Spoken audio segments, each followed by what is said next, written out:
반갑습니다. 1월 22일 금요일 예수 그리스도의 향기를 풍기는 요양 새벽 묵상 시작하겠습니다. 기도합시다.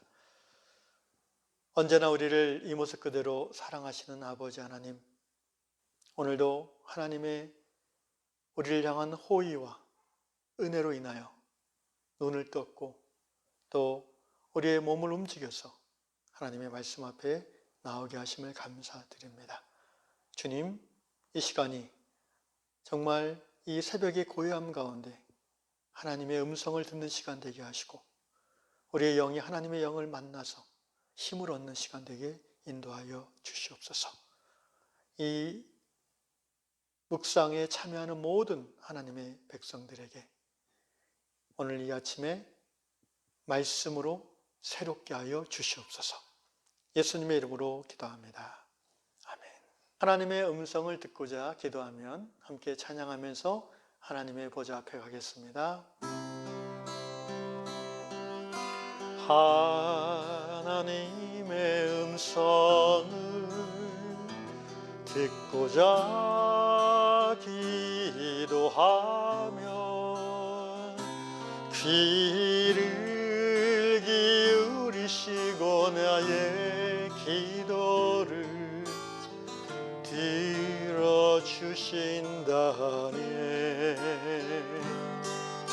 깊은 웅덩이와 수렁에서 건져주시고 나의 발을 반석 위에 세우시사 나를 튼튼히 하셨네. 새 노래로 부르자 라라라. 하나님께 올릴 찬송을 새 노래로 부르자.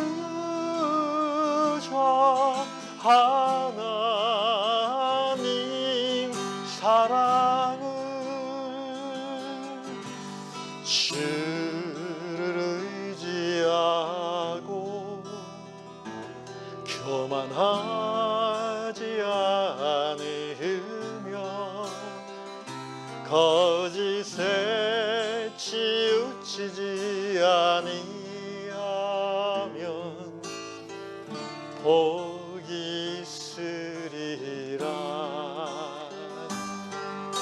여호와 나의 주는 크신 권능의 구주라. 그의 크신 권능으로 우리들을 사랑하여 주시네. 새 노래로 부르자 라라라. 하나님께 올릴 찬송을 새 노래로 부르자. 하나님 사랑을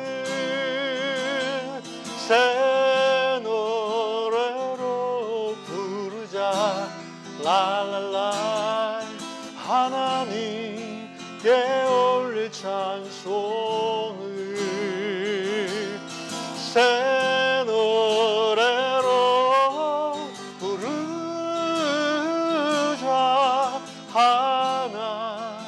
하나님 사랑을.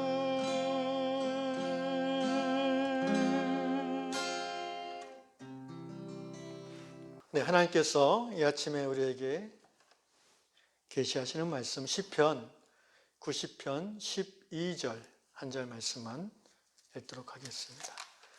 우리에게 우리 날 계수함을 가르치사 지혜로운 마음을 얻게 하소서. 아멘. 사람은 스스로 만물의 영장이라 자처하는 대단한 존재인 듯 하나 어찌 보면 짐승보다도 어리석고 또 야만스러운 존재이기도 합니다.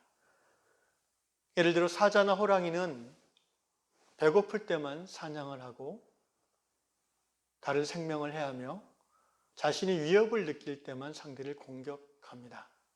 그러나 사람은 꼭 지금 필요하지 않은데도 뺏어서 쌓아두고 약탈하고 또 자기에게 이것이 해로운 길인 것을 알면서도 죽기 직전까지 욕망의 노예가 되어서 도박을 하고 방탕하고 또 여러 가지 중독적인 삶을 살아가지 않습니까? 악을 행하며 살아가는 그런 존재들이 사람입니다. 얼마 전에 인터넷 뉴스에서 제가 마음이 굉장히 아팠던 적이 있는데 어떤 기사가 있었냐면은 우리나라 어떤 시골인데요. 한겨울에 그 개를 집 밖에 이제 개장에 가둬두고 돌보지 않았습니다. 그래서 아침에 일어나보니까 개가 그 물그릇에 코를 박고 얼어 죽어 있는 그런 사진을 보고 뉴스를 제가 봤습니다. 너무나 제가 마음이 아팠고 또 화가 나기도 했습니다. 그 생명에 대한 무관심, 나의 그 무관심이 한 생명을 고통 주고 죽게 할 수 있다는 얼마나 잔인한 것이 인간인지.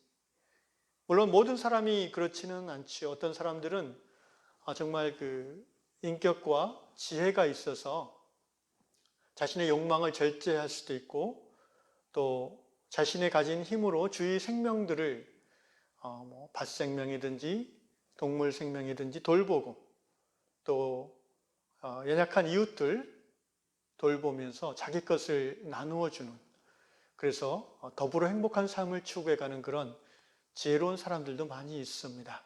오늘 예수를 믿는 저 여러분은 어떻습니까? 예수를 믿는다는 것이 곧 지혜로운 사람이 된다는 것입니까? 그럴 수도 있고 안 그럴 수도 있습니다. 분명한 것은 우리가 예수 믿은 후에도 여전히 욕망의 노예처럼 살 때가 있다는 것입니다. 많이 변화됐지만 여전히 변화되지 않는 그런, 어떻게 보면은 짐승과 같은 그런 삶의 모습들이 곰곰이 자신을 돌아보면 여전히 있음을 우리는 시인하지 않을 수 없습니다. 오늘 다락방 예화에는 어떤 미국의 여자 목사님이 쓴 글이 실렸습니다. 이분이 어떤 것을 이 글에서 후회하냐 하면은 목회일에 바쁘다는 이유로 하나님이 허락하신 배우자의 행복한 시간을 누리지 못했던 것, 그것을 아주 후회하고 있습니다. 목회일은, 회사 일은 다른 사람들이 인정하는 그런 일을 하는 것은 가치가 있고, 가족과 시간을 보내는 것은, 친구들과 행복한 시간을 나누는 것은 적어도 일이나 목회일이나 회사 일보다는 가치가 적거나 우선순위에서 아래에 있다는 그런 일중심적, 성과중심적 사고방식을 이 여자 목사님은 남편이 죽은 후에야 깨닫고 후회하는 그런 내용이 실려 있습니다. 보통 사람은 자기가 언제 죽는다는 것을 알 수 없습니다. 그리고 더 나아가서 믿는 사람들도 그렇지요. 자기가 언제 죽을 것을 모릅니다. 그러나 모든 사람들은 자기가 언젠가는 죽는다는 것을, 자기의 삶이 언젠가는 끝난다는 것을 알고 있습니다. 바로 종말에 대한 의식을 누구나 갖고 있다는 것이죠. 그런데 그것을 아는 것과 이 종말 의식이 자신의 삶에 각인되어서 늘 그것을 염두에 두고 삶을 소중히 여기는 것과는 다른 것입니다. 곧 기독교적으로 표현하면 종말론적 삶의 자세로 살아가는 사람들은 많지가 않다는 것입니다. 내가 당장 내일 죽을 존재다라는 것을 깨닫는 것과 그렇지 않은 것은 오늘의 삶이 전혀 달라질 것입니다. 바쁘게 열심히 일하는 중에도 사랑하는 배우자와의 약속을 우선순위로 두고 지킬 수 있을 것입니다. 내가 조만간 죽는다는 것을 자각하는 말입니다. 부부에게 허락된 이 시간이 언젠가 내가 예측할 수 없는 때에 갑자기 끝날 수도 있음을 염두에 둔다면 우리는 지금 하던 일을 마무리 못했다 할지라도 얼른 적당히 마무리하고 자기를 약속 장소에서 기다리는 아내에게, 남편에게 갈 수 있을 것입니다. 오늘 시편 90편의 저자인 모세는 그래서 아마 이렇게 기도한 것 같습니다.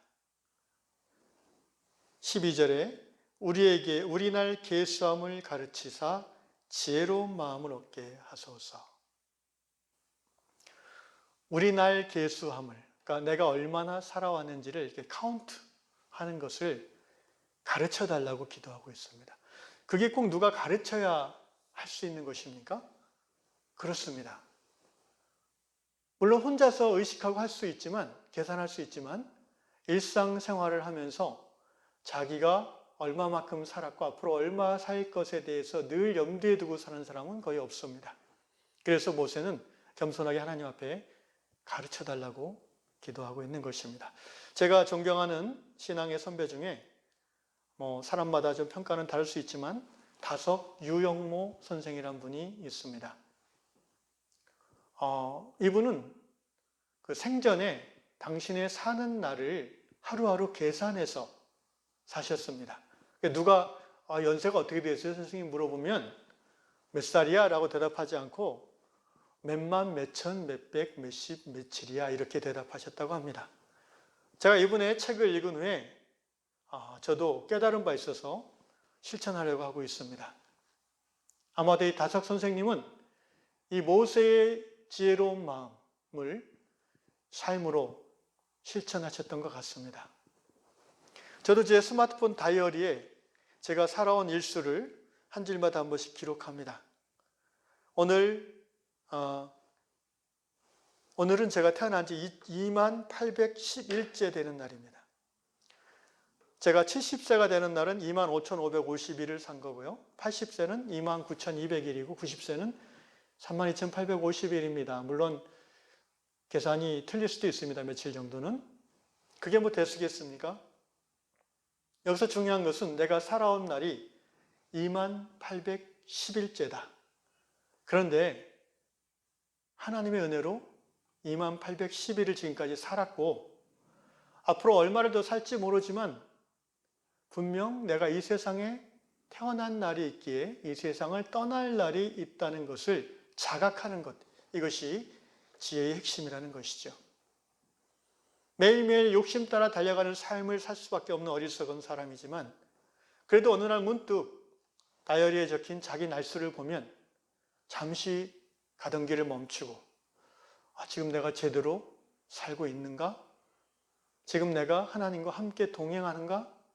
혹시 일 중독에 빠져 있지는 않는가? 속도와 효율에 묶여서 관계를 망치는 그런 나의 모습은 없는가? 내가 내일 죽는다면 하나님 앞에 후회할 모습은 없는가? 돌아보게 될 것입니다. 우리가 우리의 살아온 날을 계수하고 또 우리가 이 땅에서 언젠가 죽을 것을 자각한다면 그것이 바로 지혜의 시작이라고, 지혜로운 마음이라고 오늘 모세는 시편을 통해서 말씀하고 있습니다. 우리 날 계수함을 가르쳐 주옵소서. 그리하여 지혜로운 마음을 얻게 하옵소서. 사람은 죄인이고 교만하기 때문에 자기 자신을 제대로 알지 못합니다. 그래서 작년에 유행하는 테스 형 그런 가요가 있던데 테스 형도 그런 말을 남기지 않았습니까? 내 자신을 알라. 내 꼬라지를 알라. 내 정체성을 알아라. 인간이 자신에 대해 알 수 있는 가장 탁월한 지혜 중 하나가 있다면 그것은 반드시 내가 죽는다는 사실을 아는 것입니다. 사람이 자기를 정말 제대로 알기가 쉽지 않은데 자기를 제대로 아는 것이 지혜입니다. 어떻게 이 자기를 제대로 알 수 있습니까? 지혜로운 사람이 될 수 있습니까? 나를 지으신 그분을 알면 내가 누군지를 알 수 있습니다. 나를 지으신 그분이 언젠가 나를 또 다른 세계로 데려가실 것을 아는 자는 인생을 낭비하지 않고 지혜로운 삶을 살게 되는 것입니다. 오늘 모세는 말씀드린 대로 하나님 앞에 가르쳐 주십시오라고 기도합니다. 여러분, 이 자체가 모세가 얼마나 겸손한지를, 피조물인 인간이 창조주 앞에 머리를 숙이고 가르쳐 달라고 기도하는 것, 이것이 정말 인간다운 것입니다. 하나님이 하나님 되심을 인정하는 겸손하고 지혜로운 인간의 모습이라는 것이죠. 지금 내가 얼마를 살았고 앞으로 얼마를 더 살지 그것은 사실 중요하지 않습니다. 바로 오늘 내가 이 말씀을 듣고 깨달아 이 순간부터 모세처럼 기도하면 지혜로운 마음을 얻을 수 있을 것입니다. 후회를 최소화하는 인생을 살 수 있을 것입니다. 하루하루 자기의 살 날을 계수하는 지혜로운 마음을 가지고 살아가는 하나님 백성 되시기를 주의 이름으로 축원합니다. 기도하겠습니다. 살아계신 하나님, 태어날 때가 있으면 죽을 때가 있고 시작할 때가 있으면 끝낼 때가 있고 만날 때가 있으면 헤어질 때가 있으며 열 때가 있으면 닫을 때가 있다고 하셨습니다. 주님, 이 평범한 진리를 우리는 너무 자주 잊고 살아갑니다. 영원히 살 것처럼, 내가 세상의 중심인 것처럼 착각하고 살 때가 얼마나 많은지요. 조그마한 모욕과 인정받지 못함에도 그래서 분노하고 혈기를 드러내고 내 뜻과 다른 상대방의 뜻을 접할 때에는 짜증부터 내는 어리석은 저희들을 주여 불쌍히 여겨 주시옵소서. 오늘 신앙의 선배 모세처럼 주여 우리가 우리 날 계수함을 우리에게 가르쳐 주셔서 지혜로운 마음으로 살아가는 우리 남은 날 되도록 은혜 베풀어 주옵소서. 예수님의 이름으로 기도합니다. 아멘. 하늘에 계신 우리 아버지, 아버지의 이름을 거룩하게 하시며 아버지의 나라가 오게 하시며 아버지의 뜻이 하늘에서 같이 땅에서도 이루어지게 하소서. 오늘 우리에게 일용할 양식을 주시고 우리가 우리에게 잘못한 사람을 용서하여 준 것 같이 우리 죄를 용서하여 주시고 우리를 시험에 빠지지 않게 하시고 악에서 구하소서. 나라와 권능과 영광이 영원히 아버지의 것입니다. 아멘.